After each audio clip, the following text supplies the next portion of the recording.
ঠিক বর্তমানে যারা ইমানদার বলে সাক্ষ্য দেবে মৌখিক ভাবে, তাদেরকেও এমনি ভাবে পরীক্ষা না করিয়ে, পরীক্ষা না নিয়ে তাদেরকে ক্লাসে উঠানো হবে না এবং সার্টিফিকেটও দেওয়া হবে না। বলেন ঠিক না ঠিক? কেমন পরীক্ষা দিতে হয়েছে তাদের উপরে, এমন পরীক্ষা দিতে হয়েছে নবীরা পর্যন্ত বলেছে এবং নবীর উপরে যারা ঈমান এনেছে এই ঈমানদাররা পর্যন্ত বলেছে, তারা এমন বিচলিত হয়েছে। আল্লাহ পাক রব্বুল আলামিন সূরাতুল বাকারার 214 নম্বর আয়াতের ভিতরে বলেছেন, ওয়ালাকাদ আমহাসিবতুম মান তাদখুলুল জান্নাতা ওয়ালাম্মা ইয়াতিকুম মাসালুল লাযীনা খালাউ মিন ক্বাবলিকুম মাসাতুহুমুল বা'সা আমহাসিবতুম আন তাদখুলুল জান্নাতা, তোমরা কি মনে করে নিয়েছো তোমরা জান্নাতে চলে যাবে, তোমাদেরকে পরীক্ষা নেওয়া হবে না? তোমাদের তো এমন অবস্থা হয় নাই। মিন ক্বাবলিকুম ফায়ালামান্নাল্লাহুল্লাযীনা, ওই যে আগের আয়াতে বলা হয়েছে পূর্ববর্তীদেরকে যেমন পরীক্ষা করা হয়েছে, ওয়ালাম্মা ইয়াতিকুম মাসালুল লাযীনা খালাউ মিন ক্বাবলিকুম মাসাতুহুমুল বা'সা, তোমাদের পূর্ববর্তীদেরকে কেমন পরীক্ষা করা হয়েছে?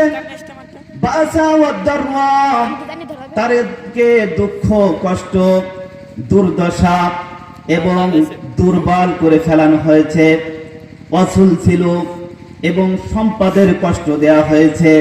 হাত্তা ইয়াকুল রাসূল, এবং রাসূলরা বলেছে ওয়াল্লাযীনা আমানু মাআহু মাতা নাসরুল্লাহ, এবং রাসূলের সহযোগী যেসব ঈমানদাররা আল্লাহ রাসূলের ওই রাসূলদের উপরে যারা ঈমান এনেছে তারাও বলেছে মাতা নাসরুল্লাহ। এমন বিচলিত হয়ে বলেছে মাতা নাসরুল্লাহ, আল্লাহর সাহায্য কখন আসবে? আলা ইন্না নাসরাল্লাহি করিব। আল্লাহ পাক রব্বুল আলামিন যখন এই ঈমানদাররা এবং রাসূলরা বলেছে, তখন আল্লাহ পাক রব্বুল আলামিন সান্ত্বনা স্বরূপ বলেছে আলা ইন্না নাসরাল্লাহি করিব, আমার সাহায্য নিকটবর্তী হয়ে গেছে। বলেন সুবহানাল্লাহ। এমন বিচলিত হয়েছে, এমন সাহায্য চেয়েছে। যখন হযরতে খুবাইব রাদিয়াল্লাহু তাআলা আনহুকে গ্রেফতার করা হয়েছিল, ঈমানদারদের তিনটা চক্রান্ত সব সময় কাজ করেছে। ওই কাফেররা ষড়যন্ত্র করেছে তিনটা চক্রান্ত। কয়টা চক্রান্ত সবাই বলেন তো? ওই যে আমকুরু বিকাল্লাযীনা কাফারু, ওই কাফেররা ষড়যন্ত্র করেছে লিউসবিতুকা, তাদেরকে বন্দী করার জন্য, আও ইয়াকতুলুকা, তাদেরকে হত্যা করার জন্য। কাদেরকে? ঈমানদারদেরকে। আও ইয়াখরুজ, মরুভূমির বালিকা রাশির উপরে আমাকে শোয়ায়ে আমার বুকের উপরে পাথর দেয়া হতো এবং আমাকে টানা হেঁচড়া করা হতো, এমন টানা হেঁচড়া করা হতো এবং আমাকে ওই আগুনের উপরে শোয়ায়ে দেয়া হতো। আগুনে শোয়ায়ে দিয়ে আমার গায়ের যে রক্ত এবং গোশত খসে খসে ওই আগুন নিভে যেত। বলেন সুবহান, বলেন আল্লাহু আকবার। এমন কষ্ট সহ্য করতে হয়েছে হযরতে খুবাইব রাদিয়াল্লাহু তাআলা আনহু। এবং আল্লাহ রাসূল সাল্লাল্লাহু আলাইহি ওয়াসাল্লামের কাছে একদিন অভিযোগ করেছিলেন, ইয়া রাসূলুল্লাহ আলা তাস্তানসিরু লানা আলা তাদউ লানা ফাকালা ক্বাদ কানা মান ক্বাবলাকুম ইউখাজুর রাজুলু ফায়ুহফারু লাহু ফিল আরদ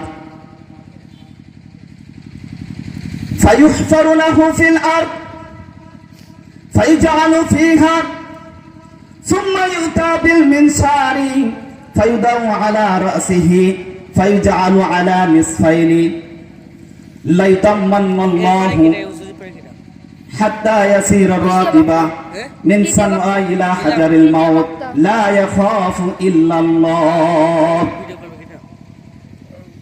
হযরত খুবাইব রাদিয়াল্লাহু তাআলা আনহু বলেছিলেন, ইয়া রাসূলুল্লাহ সাল্লাল্লাহু আলাইহি ওয়াসাল্লাম, আমাদের জন্য কি সাহায্যের জন্য আল্লাহর কাছে দোয়া করবেন না? আমাদের জন্য কি দোয়া করবেন না? ফাকালা কাদ কানা মান ক্বাবলাকুম ইউখাযুর রাজুলু ফায়ুহফারু লাহু ফিল আরদ। আল্লাহ রাসূল সাল্লাল্লাহু আলাইহি ওয়াসাল্লাম বলেছিলেন, তোমাদের পূর্ববর্তী যারা গত হয়ে গেছে তাদেরকে কি করা হতো? তাদেরকে মাটির নিচে পোতা হতো, এই বুক পর্যন্ত গেড়ে দেওয়া হতো, এরপর একটা করাত আনা হতো। ফাইজআলু আলা নিসফাইন, তাদেরকে করাত দিয়ে দ্বিখণ্ডিত করে কাটা হতো। বলেন আল্লাহু আকবার। দ্বিখণ্ডিত কাটা হতো।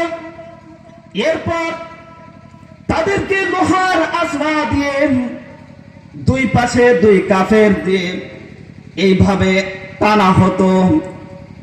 লোহার আছড়া, ওই যে এক সময় ঘাস আছড়াতো না, ঘাস আছড়াতো, ওই আছড়ানি, ওইটা তো আছে এই আছে ইসের হয় কাঠের, আর এইটা হচ্ছে পেরেকের আছড়া। পেরেকের আছড়া দিয়ে দুইজন কাফের যাদের গায়ে শক্তি আছে, দুইজন দুই পাশ থেকে আছড়া দিয়ে টানতো। খুবাইব, তোমরা এত অধৈর্য হয়ে যাচ্ছ, তোমাদের পূর্ববর্তীদেরকে এমন ভাবে আছড়া দিয়ে তাদের রক্ত এবং গোশত হাড় থেকে আলাদা করা হতো। এরপরেও তাদের দিন থেকে এক চুল পরিমাণও তাদেরকে সরানো যেত না। বলেন সুবহানাল্লাহ। এক চুল পরিমাণ তাদের ওই দিন থেকে তাদেরকে সরানো যেত না। যেমনি ভাবে এই দিনকে বিদায় করার জন্য সকল নবীরা এই দিন কায়েমের আন্দোলন করেছে। দিন কায়েমের আন্দোলন কোন রকম পরিবর্তন হয় নাই। নামাজ, রোজা, হজ, যাকাত, এইগুলো সবকিছুর পরিবর্তন হয়েছে। বলেন ঠিক না বেঠিক? কিন্তু দিন কায়েমের আন্দোলন, এটা কি পরিবর্তন হয়েছে? হ্যাঁ, দিন কায়েমের আন্দোলন বলে পরিবর্তন হয় নাই। এই দিন কায়েমের আন্দোলন করার জন্য সকল নবীকে কেমন পরীক্ষা দিতে হয়েছে? আচ্ছা, কেমন তাদেরকে জীবন দিয়ে চলে যেতে হয়েছে অনেককে। আমি বলেছিলাম তিনটা ষড়যন্ত্রের সম্মুখীন হয়েছে, যে অনেককে এই দুনিয়া থেকে তাদেরকে জীবন দিতে হয়েছে। বলেন ঠিক না বেঠিক? যেমন হযরতে জাকারিয়া আলাইহিস সালাতু ওয়াস সালাম যখন কাফেররা তাড়া করেছে, তখন জাকারিয়া আলাইহিস সালাতু ওয়াস সালাম গাছের ভিতরে ঢুকে গিয়েছে। আর গাছের ভিতরে যখন ঢুকে গিয়েছে অল্প একটু কাপড় বের হয়ে রয়েছে। এবার শয়তান পাগড়ি মাথায় দিয়ে বড় জুব্বা পরে এসে কাফেররা খুঁজে পাচ্ছে না। বলছে যে কাকে খুঁজছো? তা বলছে জাকারিয়াকে খুঁজছি। তা বলছে ওই দেখো কাপড় বের হয়ে রয়েছে। এবার ওই কাফেররা করাত দ্বারা গাছ এবং হযরতে জাকারিয়া আলাইহিস সালাতু ওয়াস সালামকে দ্বিখণ্ডিত করে ফেলেছে। বলেন আল্লাহু আকবার। হযরতে ইব্রাহিম আলাইহিস সালাতু ওয়াস সালাম, সংক্ষেপে বলছি, ইব্রাহিম আলাইহিস সালাতু ওয়াস সালাম এই দিন কায়েমের আন্দোলন যখনই করেছে, তখনই হযরতে ইব্রাহিম আলাইহিস সালাতু ওয়াস সালামকে আগুনের ভিতরে যেতে হয়েছে। সাহায্য চেয়েছিলেন কার কাছে? আল্লাহর কাছে সাহায্য চেয়েছিলেন। আল্লাহ পাক রব্বুল আলামিন ওই আগুনকে বলেছিলেন কুলনা নারকুনি বারদা ওয়া সালামান আলা ইব্রাহিম, ও আগুন তুমি আমার ইব্রাহিমের জন্য শান্তিদায়ক হয়ে যাও। বলেন সুবহানাল্লাহ। সালামান আলা ইব্রাহিম, সালাম মানে শান্তি, শান্তিদায়ক হয়ে যাও। এইভাবে যারাই দিন কায়েমের আন্দোলন করবে তাদেরকে কয়টা ষড়যন্ত্র শিকার হতে হবে? বলেন তো ভাই, কয়টা বলেছি? তিনটা ষড়যন্ত্র শিকার হতে হবে। এক নাম্বার কি? লিউসবিতুকা, বন্দী করা। দুই নাম্বার হত্যা করা, ইয়াউ ইয়াকতুলুকা আও ইখরিজুক, যদি হত্যা যদি না করতে পারে, 2 নম্বর, হত্যা যদি না করতে পারে তাহলে দেশ থেকে বহিষ্কৃত করে দেবে, দেশ থেকে তাড়িয়ে দেবে। এখনো যারা ইসলামী আন্দোলনের নেতারা এবং কর্মীরা যারা ইসলামী আন্দোলন করবে তাদেরকেও এই 3টা ষড়যন্ত্র শিকার হতে হবে কি হবে না বলেন তো সবাই? আপনাকে রাজি আছেন? মনে করেছেন যে এই যে আমাদের 5 আগস্টে আমরা যে বিজয় অর্জন করেছি, আমাদের এই বিজয় আসলে সত্যিকারের বিজয় এখনো হয় নাই, বলেন ঠিক না বেঠিক? ওই যে একটা কথাই বলা হয় যে আবু সাইদ মুগ্ধ শেষ হয়নি, এখনো কি যুদ্ধ কি শেষ হয়েছে? যতক্ষণ পর্যন্ত আমরা 2টা দল থাকবে, একটা হচ্ছে জালেম এবং একটা হচ্ছে আলেম। যদি আপনি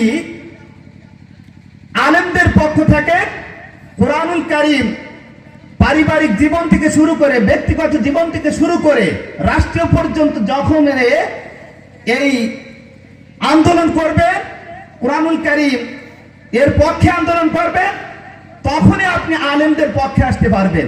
এতক্ষণ পর্যন্ত আপনি আলেমদের পক্ষে আসতে পারবেন না, ততক্ষণ পর্যন্ত আপনি জালেমদের পক্ষে থাকবেন, বলেন ঠিক না বেঠিক? এই জন্য আমি কথা দীর্ঘায়িত না করে আমরা যে কথাগুলো শুনলাম বুঝলাম, আল্লাহ পাক রব্বুল আলামিন আমাদের এই কথা থেকে শিক্ষা নিয়ে যেন আমরা বাস্তব জীবনে আমলে পরিণত করে চলতে পারি। আল্লাহ পাক রব্বুল আলামিন আমাদেরকে সেই তৌফিক দিন। সবাই বলে আমিন। ওয়া তাওফিকি ইল্লা বিল্লাহ। আলহামদুলিল্লাহ। আমরা